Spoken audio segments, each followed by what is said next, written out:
자, 오늘 우리가 함께 살펴볼 이야기는요. 바로 세계적인 미래학자죠. 레이 커즈와일이 그리는 인류의 미래 로드맵입니다. 자, 한번 상상해 보세요. 지금으로부터 불과 몇 년 뒤인 2029년, 인공지능이 여러분보다 더 똑똑해진다면 어떨까요?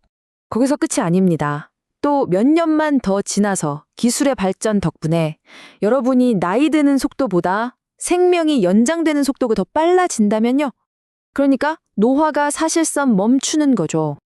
이게 무슨 공상과학 소설 같은 이야기냐고요? 글쎄요, 이게 바로 세계적인 미래학자 레이 커즈와일이 내다보는 미래입니다. 오늘 우리는 이 모든 예측에 기반이 되는 아주 강력한 아이디어 하나를 중심으로 그의 미래 로드맵을 차근차근 따라가 보려고 합니다. 아니 근데 레이 커즈와일이 대체 누구길래 구글 같은 세계적인 기업의 리더들까지 그의 말 한마디 한마디에 이렇게 귀를 기울이는 걸까요? 그의 모든 예측을 관통하는 핵심 철학이 바로 수학 가속의 법칙이라는 건데요. 이게 뭐냐면 기술 발전이 1, 2, 3, 4 이렇게 차곡차곡 쌓이는 게 아니라 2, 4, 8, 16 이런 식으로 기하급수적으로, 그러니까 시간이 갈수록 폭발적으로 빨라진다는 뜻이에요. 이렇게 폭발적으로 성장하는 기술 덕분에 커즈와일은 아주 구체적인 미래 로드맵을 제시하는데요. 오늘 우리가 주목할 지점은 바로 이 세 가지 중요한 마일스톤입니다. 좋습니다. 그럼 로드맵의 첫 번째 정거장으로 한번 가볼까요? 이야기가 어떻게 시작되는지 한번 보시죠. 커즈와일은 아주 구체적인 시점을 이야기합니다. 늦어도 2029년이 되면 인류는 범용 인공지능, 우리가 흔히 AGI라고 부르는 것을 달성하게 될 거라고 말이죠. 근데 AGI라는 게 정확히 뭘까요? 우리가 영화에서 보는 것처럼 생각하고 감정을 느끼는 하나의 거대한 뇌 같은 게 아니에요. 그보다는 각 분야 최고의 인간 전문가 수천 명을 합친 것보다 더 뛰어난 수많은 전문 AI 시스템들이 서로 연결된 거대한 네트워크라고 생각하시면 됩니다. 이게 얼마나 가까이 왔는지 보여주는 아주 재미있는 일화가 있어요. 커즈와일이 최근에 새 책을 쓰고 있었는데 구글의 제미나이 AI한테 물어본 거예요. 내 새 책에 대해 어떻게 생각해? 하고요. 근데 놀랍게도 아직 세상에 나오지도 않은 그 책의 핵심 아이디어를 AI가 정확하게 짚어냈다는 겁니다. 이건 AI가 그냥 정보를 찾는 걸 넘어서서 우리 인간의 창의성과 합쳐질 수 있다는 걸 보여주는 대목이죠. 자, AGI가 등장하는 이 거대한 전환점으로부터 불과 3년 뒤입니다. 이제 기술의 관심사는 인공지능을 넘어서 우리 인간의 몸, 바로 생물학으로 옮겨가게 됩니다. 커즈와일은 2032년이 되면 인류가 드디어 그가 말하는 수명 탈출 속도라는 지점에 도달할 거라고 보고 있습니다. 수명 탈출 속도라. 말이 좀 어렵죠? 쉽게 말해 이런 거예요. 우리가 1년을 살 때마다 과학기술의 발전이 우리의 남은 기대 수명을 1년 이상 늘려주는 시점입니다. 마치 내가 쓰는 시간보다 은행 이자가 더 빨리 불어나는 것과 같다고 할까요? 사실상 늙는 속도를 앞질러 버리는 거죠. 이걸 가능하게 만드는 핵심 기술이 바로 나노봇입니다. 눈에 보이지도 않는 아주 작은 로봇들이 우리 혈관 속을 돌아다니면서 암세포나 바이러스 같은 나쁜 녀석들을 찾아내서 파괴하고 손상된 세포는 착착 고쳐주는 거죠. 여기서 더 나아가면 수술 없이 뇌로 들어가서 정신건강을 돕거나 우리 뇌를 외부 기술과 연결시켜주기도 하고요. 정말 우리 몸 안에 24시간 대기하는 초소형 의료팀이 생기는 셈입니다.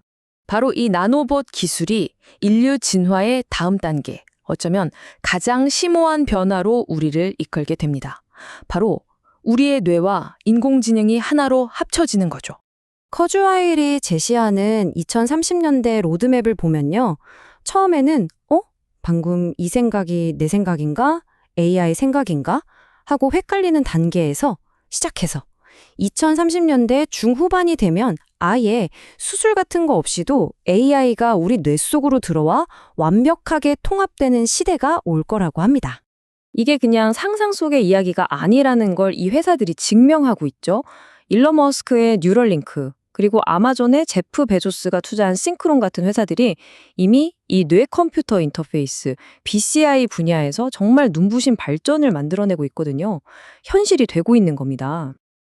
자, 이렇게 인간과 기계의 경계가 점점 희미해지다 보면 우리는 스스로에게 아주 근본적인 질문을 던질 수밖에 없게 됩니다. 인간이란 무엇인가 하는 질문이죠. 예를 들어 죽음에 대한 생각도 완전히 바뀌게 될 겁니다.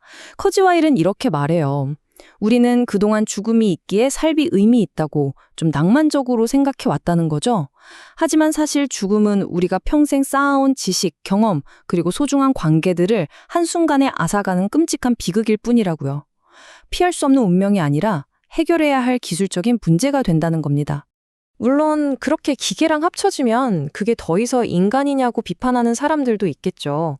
하지만 커즈와일의 생각은 다릅니다. 생각해 보세요. 우리는 이미 심장박동기, 인공와우, 인공관절처럼 기술을 이용해서 우리 몸의 한계를 극복하고 있잖아요. 이것도 그냥 그 다음 단계일 뿐이라는 겁니다. 인간성을 잃는 게 아니라 오히려 인간의 능력을 확장시키는 거죠. 자, 그렇다면 이렇게 엄청난 미래가 정말 코앞까지 다가왔다면 우리는 오늘 뭘 해야 할까요? 우리 개인의 삶과 또 우리가 몸담고 있는 산업에는 이게 어떤 의미를 가질까요? 준비는 크게 두 가지 차원에서 필요합니다. 먼저 개인적으로는요, 이 수명 탈출 속도의 혜택을 볼 수 있을 때까지 건강하게 버텨야 하겠죠. 커즈와일 본인도 무려 80여 종의 영양제를 챙겨 먹으면서 건강을 관리하고 있다고 해요. 그리고 동시에 인공지능은 절대 할 수 없는 영역, 바로 자기 자신을 깊이 이해하고 비판적으로 생각하는 지혜. 커즈와일은 이걸 누스라고 부르는데 이걸 길러야 합니다. 한편 산업의 관점에서는 AI가 진입장벽을 확 낮춰버리는 완전히 새로운 경쟁의 시대에 대비해야 합니다. 더 작고 빠른 경쟁자들이 계속해서 나타날 테니까요. 결국 앞으로 우리에게 주어진 질문은 어떻게 돈을 벌 것인가가 아닙니다. 바로 이것이죠. 어떻게 이 무섭게 가속하는 기차에 올라탈 것인가? 부의 문제가 아니라 이 거대한 변화의 흐름을 이해하고 그 안에 어떻게 참여할 것인가의 문제라는 겁니다. 자, 오늘 살펴본 레이 커즈와일의 미래 로드맵. 정말 놀랍지 않나요? 이제 질문은 우리 각자에게 달려 있습니다. 여러분은 이 빠르게 달려가는 기차에 올라탈 준비가 되셨습니까? 오늘 이야기는 여기까지입니다. 함께 해주셔서 감사합니다.